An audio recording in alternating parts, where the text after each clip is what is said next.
Models 5. Sequence of tenses. He had a sore throat. Deictic. He said he had a sore throat. Non-deictic. Reference time equals with event time. Said. 1. The tense of the MSI is past. The time of the MSI is past. I remember telling her he had a sore throat, according to Huddleston and Pullum in 2002. Sequence of tenses. He broke his leg. Deictic. He said he had broken his leg. Non-deictic. Reference time equals even time. Said. The tense of the MSI is past. The time of the MSI is past. Not confined to indirect reported speech. That he had a sore throat was unfortunate. A. Deborah said 1. She had brought 2. The wine. She had brought the wine. Deborah said she had brought the wine. So we have 1. She had brought, and 2nd, the wine. Speech time of embedded clause equal with the event time of matrix. I brought. 2nd, event time equal reference time before speech time. Equal time 1. No. Event time 1 is equal with reference time 1. So event time equals reference time before speech time at I brought. Next, event time in the first proposition we have which is equal with reference time before speech time. Speech time 2 equals event time 1. Event time 2 equals reference time 2 before event time. Hornstein, 1991. She said they were coming on Sunday. She said they are coming on Sunday. I thought she was singing in the concert. Or I thought she's singing in the concert.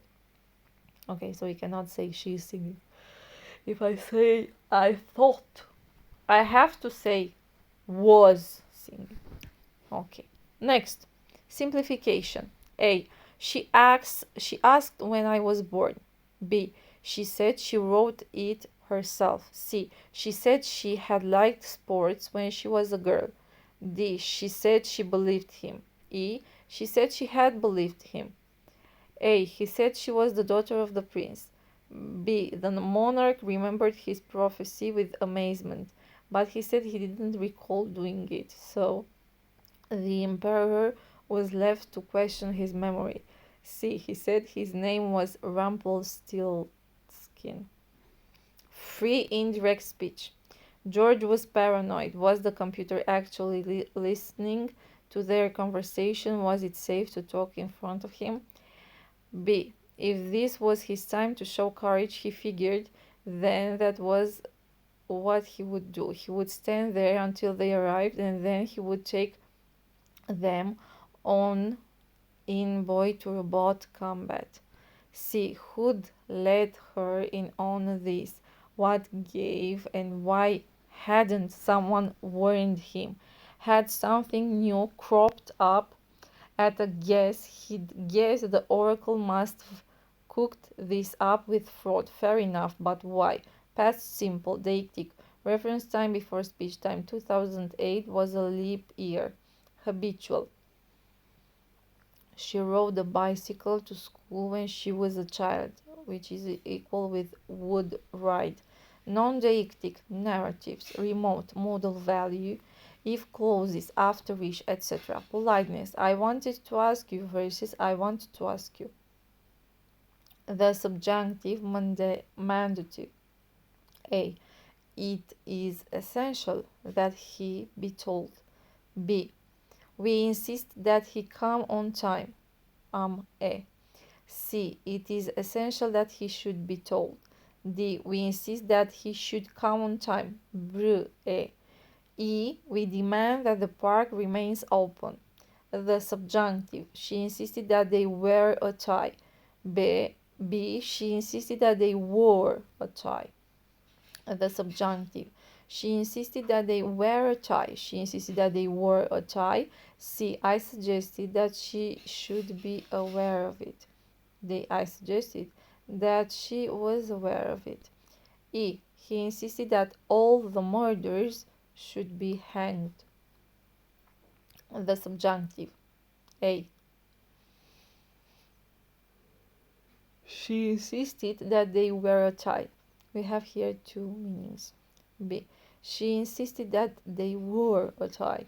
C. I suggested that she should know their names. D. I suggested that she knew their names. E. He insisted that all the murderers should be hanged. This also has two meanings. The subjunctive. He prevented his interrupting lest he should implicate himself. He replaced the gold with lead so that the theft should or would not be noticed. He hung up his coat carefully so that it did not touch the other coats. D. He dragged the boat clear of the water so that they could climb out. The subjunctive attitudinal. It is wrong that a judge should sit while his conduct is under investigation. B. We were astonished that they should have been there at all. Irralis, model remoteness. A. Suppose she was in London last week. B. Suppose she was in London now. C. Suppose she were in London now. Irralis, model remoteness. A. I wish it rained. B. I wish it had rained. C. I wish you would leave. Irralis, model remoteness. A. If only he spoke to them.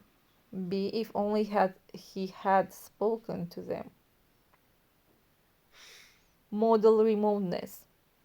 A. If it rained, I would go for a walk, which means remote possibility. B. If it rains, I will go for a walk, which is open possibility. C. If it rained yesterday, they surely didn't go mountain climbing. D. If it had rained yesterday, they wouldn't have gone climbing. E.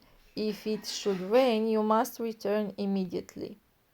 Irralis, model remoteness. A. If they are here tomorrow, I'll let them know. I'll let them know. B. If they were here tomorrow, I'd let them know. C. If they had been here tomorrow, I'd have let them know. A. That they, when unable to lay hold of him, should respectfully grasp at the hem of his mantle. That they, when they could not bask in the glory of him the sun, should take up with the pale reflected light of the watery young moon, his daughter, appeared quite natural, becoming and proper. B. They would not look at one another. No, not even when the sparkling host proposed that the quartet should take an appropriately sparkling glass of wine. C. And if you should ever happen to hear anything said against father that is new to you, it will not be true. A. When father was away at work and locked us out, for fear we should set ourselves afire or fall out of window. B. The reporter closed with the recommendation that two gentlemen should remain for a while at any rate in their present quarters, which were weather-tight and warm. C. Should they ever meet face to face, they would do so as foes. D. How striking that both should disappear. E. It was appropriate that a man who falsified his name should be judged by an elephant driven insane by his own whimsical naming. A. For when a person comes to grind off poetry night after night, it is but right he should expect to be paid for its weakening effect on his mind. B. He always seemed to be uneasy lest anything should be missing from his mental warehouse, and taking stock to assure himself. It's important we should report progress and compare notes. D. For it's a curious coincidence, curious that the first news of the discovery should have been brought straight to your table when I was there, and curious that one of your people should have been so nearly interested in it. A. He likewise dropped into a very into a very pretty piece of poetry, to be sure, respecting the extent to which he would be willing to put himself out of the way to bring Mr. Boffin round in case she should ever get low in her spirits in the house. It is not to be wondered at that poor Twemlow should decline to inflict a letter on his noble cousin, who has got in the temper, inasmuch as his noble cousin, who allows him a small annuity on which he lives, takes it out of him, as the phrase goes, in extreme severity. See, Veneering instantly blesses him and appraises him that Twemlow is already working. Potsdam does not quite approve that anybody should be already working, regarding it rather in the light of library, but tolerates Twemlow. May might as well. A. She burst off, and it seemed to me that I might as well go with her. Nothing to keep me here, I mean. B. Svetlana aimed at the ceiling and fired in the tight quarters. It might as well have been dynamite. C. The bed covers were burning. I pitched water at the wall, but it might as well have been gasoline for all the good it did. Hypothetical might. Dynamic. Pongo might have argued, had he felt like going into the thing, that the number of people who strangle foul snakes must be very limited, but he did not feel like going into the thing. B. Whoever built the octagon might have constructed it especially for this sort of crisis. Its walls had grooves at regular intervals, which were just right for the hands and feet, and it wasn't very long before I was parked up on the roof. Mr. Brewster's eyes was fiery and intimidating. A basilisk might have gone to him with advantage for a course of lessons. He was a small man of middle age, with tortoise-shell-rimmed spectacles. He might have been a professor or something of the kind. As he might have foreseen, the cure had proved quite ineffective, my sooner or later bumping into something, and this, to cut a long story short, I did. It might have been a tree, a bush, or a rustic seat. In actual fact, it turned out to be Aubrey Upjohn. Open interrogatives. Ambiguous, deontic, or epistemic. C. If this house was not permitted to stand, why should not other mansions and towers also crumble and fall? D. Should we fear contamination of our values by accidental field collisions? Might not scorpion politics fatally infect our own poor psyches?